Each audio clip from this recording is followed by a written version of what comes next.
Welcome everybody. And today we have something great to celebrate. We have to celebrate over 1 year of non-stop hitchhiking, of Hitchhiking Around the Globe Season 2. I can't believe it. Time is flying so fast, it's crazy. It has been now over 1 year. I started end of March 2019 and now it's already, time is flying. It's just crazy. Life is very, very short. And today I want to take the opportunity to really look back on this whole crazy journey and all the huge amount of things which happened in only 1 year. When I started this journey, this time out of my hometown Tübingen in South Germany, I was so excited and so scared. If you just imagine you try to hitchhike around the world, literally around the world, and you don't know when you're gonna be back. It could be years of not seeing your family and friends. That is just a crazy feeling, but I was just as much excited for the unknown adventure that the world will throw at me, because there was no real plan. There was just the plan of going west, hitchhiking sailboats eventually, and seeing where they bring me and going with the flow. That was the whole plan. So there was basically no plan. And then also, of course, I knew that I wouldn't have enough money in my pocket right now, not nearly enough, to fund this whole trip around the world. So I knew that I would have to find a way to make money on the way. Yeah, work in progress. So all of these things, it's just like the feeling when you go into an adventure, and I love that feeling, but it also can be scary sometimes. And that was definitely that day. I could almost not sleep the last day at home before I went, and then finally the day came. I packed all my things, I said goodbye, and I walked out of my hometown and I got my first ride to the beautiful Hohenzollern castle, which I explored. And at that time it was actually almost like the end of winter, beginning of spring in Germany, and it was pretty cold, which was also very beautiful to see, like frozen things in the morning, but also the nights in the tent were really cold. And it was actually my first time hitchhiking in Germany ever.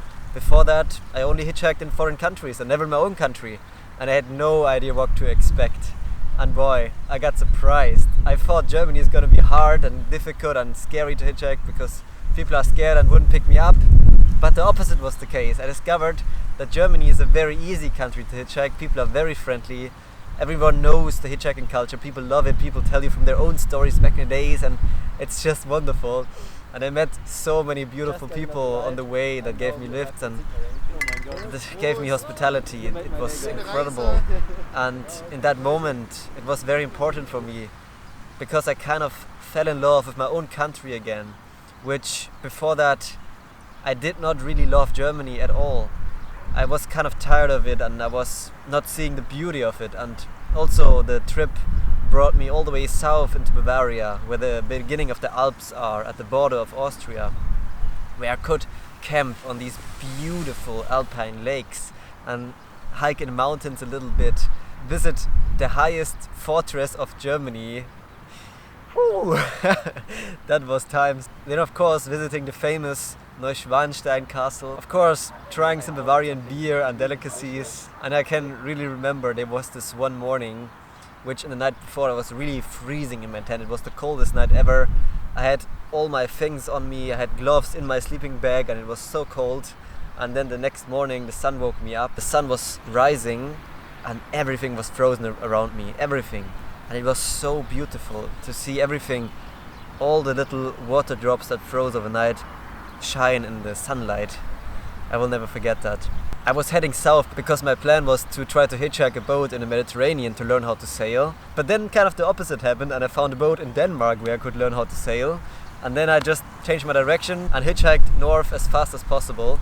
On the way I popped by some friends and popped by my grandma, which was really nice. And then in only 3 days I hitchhiked from the south of Germany all the way to the north of Denmark to join the Labora and the crew and Dave, this captain. Wow, that was such a nice time. One of the best times of my life on that boat. We were planning to set sail soon, but the boat kept breaking down even in the harbor and in the test runs we did. So we ended up repairing it, I think, another 2 months or something in Denmark, or even longer. and we just have had the best times with all the hippies there, dumpster diving. Wow, learning so many things about repairing boats, about sailing, about seamanship. Thank you so much, Skipper Dave. That was just incredible. Thank you for your knowledge and your patience and your time, and thank you to all the crew members out there who made this time just magnificent. Then at some point we started to sail, and oh boy, that was a real adventure. Every time we went out to sea it was a disaster. Things kept breaking. We were constantly fixing the boat on the sea, bilge pumps not working anymore. Kind of like a pirate ship going through the sea. And we somehow managed to go to Germany and then cross the Kiel Channel all the way to the North Sea. And then somehow we managed to cross the North Sea on the second attempt after a disastrous breakdown of the motor on the first try. And somehow we reached the UK, and wow, that was really crazy, and I was really far out of my comfort zone. Then in the UK it was already September, and I was suddenly 5 months on that sailboat, and I just realized, okay, if I want to sail across the Atlantic this season, I need to get another boat. I need to hitchhike to Spain and Portugal because the season is ending soon. And that's what I did. I left the boat because there was no way that I could see that this boat would make it across the Atlantic this year. And also after 5 months on that boat I was a little bit burned out from all the fixing all the time. And then I had this one night where I camped on the white cliffs of Dover. That was absolutely stunning and beautiful. I will never forget that. And then, oh my god, it was so crazy how I hitchhiked that truck onto the Channel ferry to go back to the mainland of Europe in France. That was so lucky because I was scared I would be trapped on the island of England, but luckily it didn't happen. And then, oh my god, France, you have been good to me, wow. So many good times in France, all these beautiful places I didn't even know existed before. The beautiful, huge sand beaches. And then Spain, oh my god. With your people, your food and your nature. Picos de la Europa, being somewhere in the mountains with snow while still seeing the ocean 2,000 meters below. That was just unforgettable. Then Portugal. Oh my god, it just keeps getting better. Portugal is one of my favorite countries, definitely. Just everything is right in Portugal. It's such a beautiful country, I highly recommend. Hitchhiking all the way to Porto and then port wine, oh my god. Dangerous, delicious and definitely worth it. Oh yeah, and then trying to hitchhike a plane. Oh my god, that was a little bit scary to do. I was so nervous about it. Because, you know, it's such a weird thing to do. But I did it, I tried it 3 days, and I'm definitely sure that I will try it again in the future. Maybe on a smaller airport where there are a lot of private planes. Maybe there it's easier because maybe, or maybe like a sport airport where people with small machines are flying just for fun, maybe even from place to place. Maybe there I can hitchhike a plane. And then, lucky me, I got my first boat to the Canaries with the French girl Flo. That was such a nice time. I learned how to sail on modern boats, and this boat was just amazing to sail on. Then in the Canaries, scoring the jackpot with the Norwegian boat. Oh my god, we have been such a good crew, and the times provisioning, preparing the boat in Gran Canaria, that was just amazing. But then sadly, as we tried to cross the Atlantic on the way to our dream destination Martinique, suddenly broken masts after 4 days of sailing. That was definitely a bummer, and so far I think the most dangerous part of this project. But luckily no one got hurt and we managed to motor back by ourselves. And then processing this shocking experience of a breaking mast while spending some time in beautiful La Gomera and the Canary Islands. And then I remembered all the good times that you have while sailing, and I definitely decided that I want to sail again, and especially across the Atlantic and across the Pacific. And then, lucky me, I managed to hitchhike this crazy expedition boat of the kind Polish people. Wow, with the destination Newfoundland, Canada, that was the dream. And then Canada. I know that I have so many Canadian viewers, and guys, I love you so much. Thank you.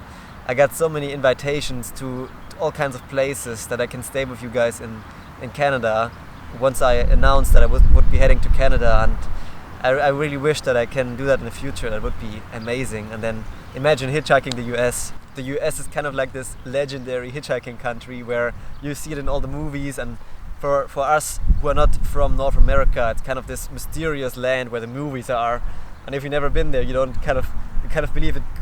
Does it even exist, or does it only exist in movies? And it's like, things are so different, people are so different, even though we're both Western, but still you're very different out there. And I really would like to experience that culture through hitchhiking, because I would get to know so many different people in the cars, and that would be absolutely wonderful if that could happen in the future. But then this boat sadly could only take me to the Azores, where I'm still stuck right now. And yeah, it's a beautiful detour. Life is full of detours. Maybe you can even say that life is one big detour. So what can you do? You can just be happy with going with the flow and where life brings you. So I really cannot wait. My toes are tickling. I'm so excited to hitchhike on, and I cannot wait what the next year or years of hitchhiking will bring, and what kind of adventures are waiting for me. So thank you so much for being on this journey with me, because I share this journey and I know that so many people love to travel with me in that way, it makes the whole project and the whole journey so much more special for me.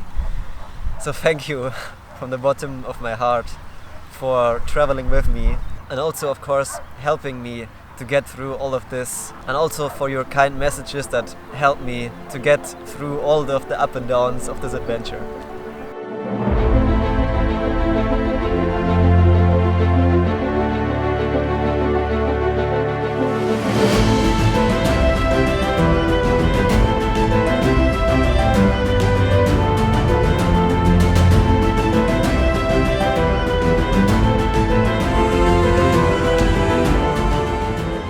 Thank you so much for your precious time and enjoying this adventure with me. If you can't wait to see how this journey will continue, you can get instant early access to the next episode on my Patreon page. This project is only possible through your support on Patreon. So thank you from the bottom of my heart.